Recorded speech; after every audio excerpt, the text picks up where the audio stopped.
Hello, everybody. Welcome to another amazing, wonderful, fantastic webinar. Guess what? We only have a couple more before the end of 2025. I hope that it's been a great, fantastic, wonderful one for all of you. And look, obviously, if you're here, you're trying to pass your real estate exam. So if you haven't already, hit that like button, hit subscribe. It really does help us out over at PassBuddy. And also check out our other social media platforms such as TikTok. We have a Facebook group.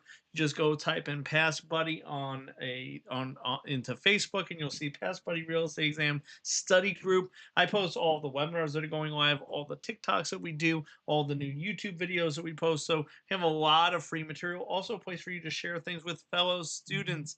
So, and also, if you haven't already, head on over to passbuddy.com. That's where you'll see your dashboard like this once you sign up for your community, and you will see all of our webinars, practice questions that you could sign up for, all this stuff, and our upcoming crash courses, and all that wonderful stuff. So, I hope that this is something that you do take advantage of. It is going to be something that is super helpful. But without further ado, let's jump into our practice exam question. So, the first one for today says, the right of rescission under the Truth in Lending Act refers to a 3-day period after closing on an arm during which the loan interest can be fixed, 3-day period before closing during which a closing disclosure must be provided to the borrower, a 3-day period after closing on a refi loan during which the borrower can cancel the loan, or a 3-day period during which the loan estimate must be provided to the applicant. So, what say you? What say you if you're watching live in the chat? Um, so, this is one that a lot of people get confused with because you'll hear the right of rescission and you'll go, oh, they can just cancel and say, hey, I don't want this. The answer is yes. So it doesn't have to do with the closing disclosure, because if it is a 1 to 4 family residence, you're going to have to provide a closing disclosure. It's going to have to be within the appropriate amount of time. Okay. That is not what the 3-day rescission period is for.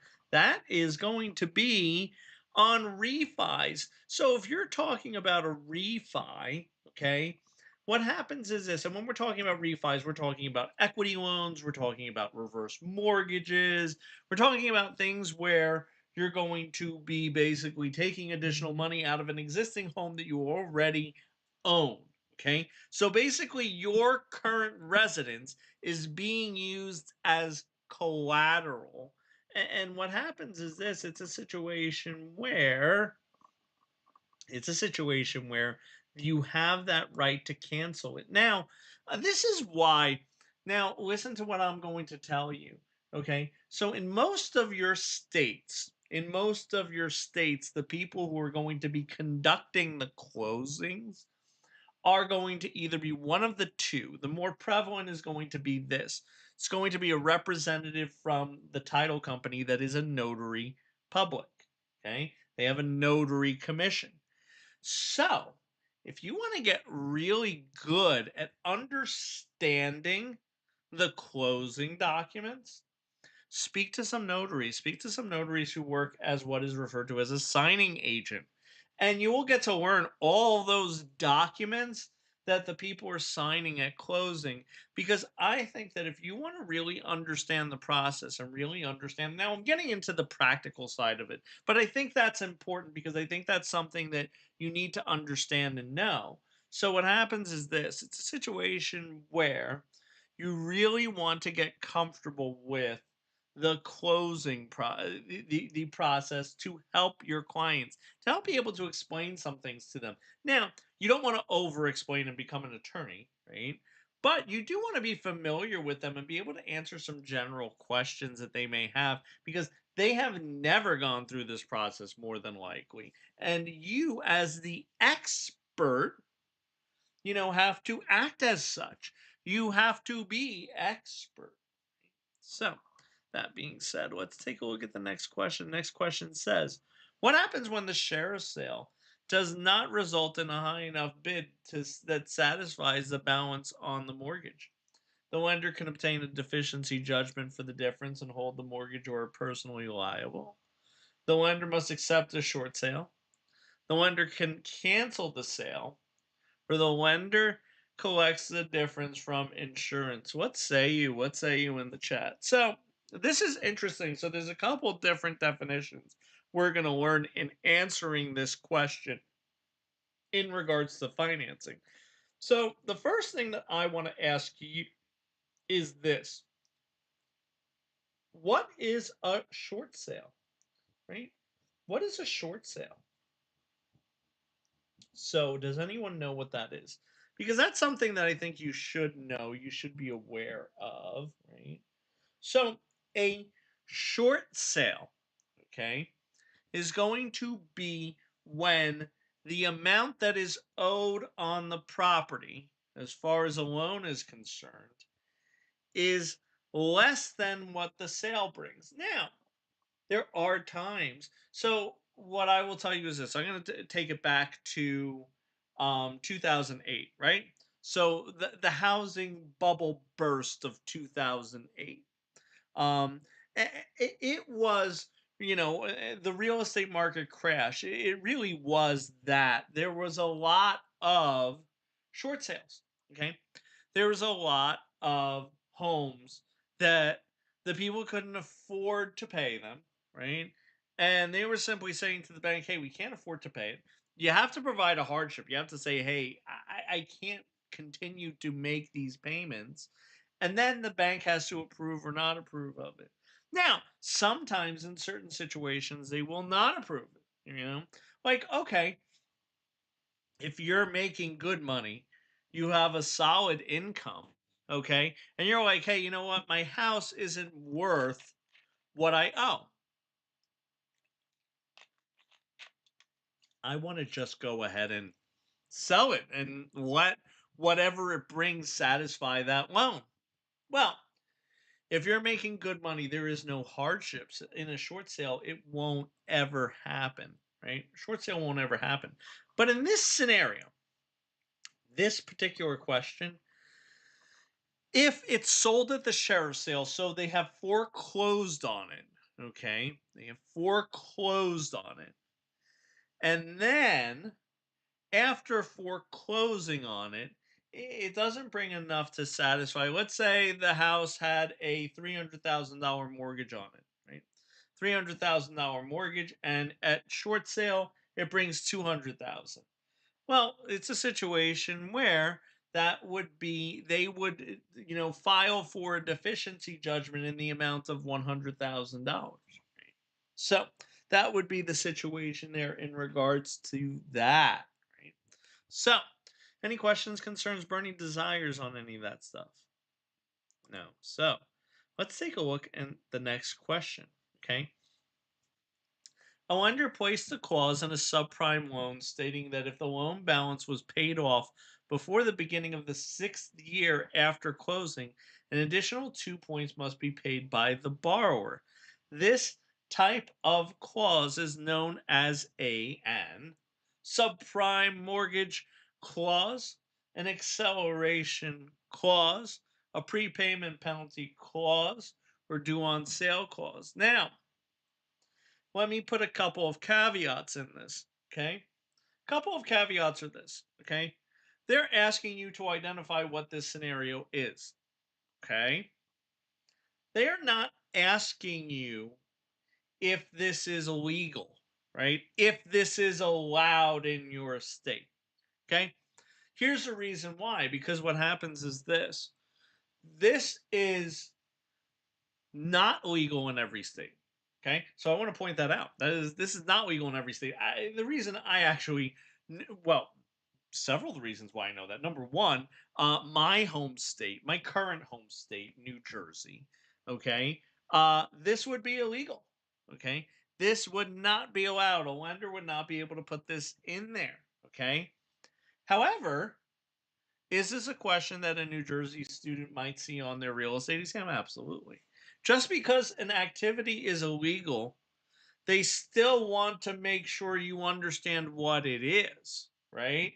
Like, just like when we're talking about when we're getting into the practice of real estate and we're talking about steering and redlining and things like that.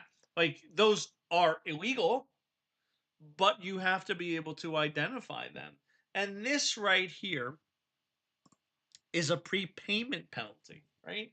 And now it could be structured just like this, but it is when you're going to owe a certain amount of money or a certain kind of penalty for paying early.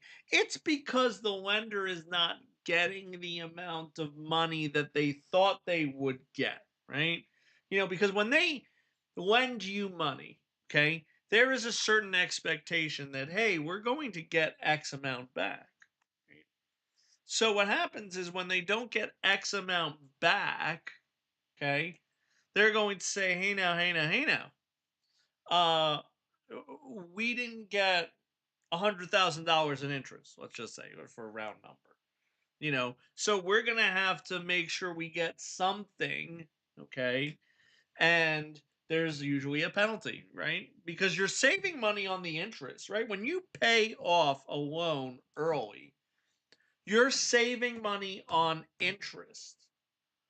But what happens is you're not in certain states you may be subject to a prepayment penalty, which is exactly what this is. Right?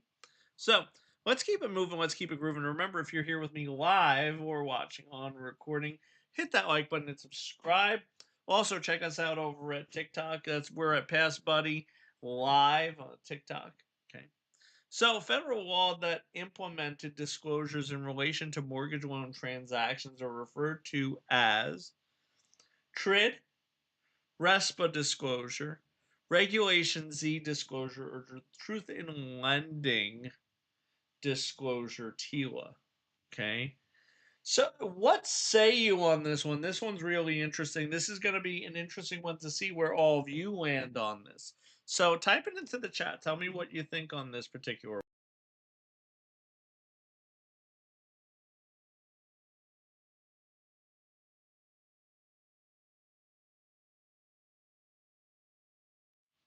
All right. So, a lot of these are abbreviations, right? You have RESPA, you have TRID. Okay. What do you think? A couple people were saying TRID. This is the TRID. Now, listen to what this is. Ready? What I want you to do is this on your notepad. Okay. I want you to draw a coin.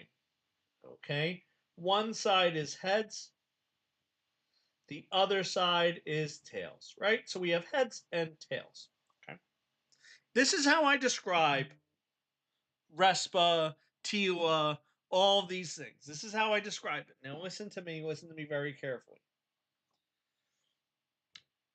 TILA or Regulation Z. So make sure you write that down because TILA and Regulation Z, so the Truth in Lending Act and Reg Z,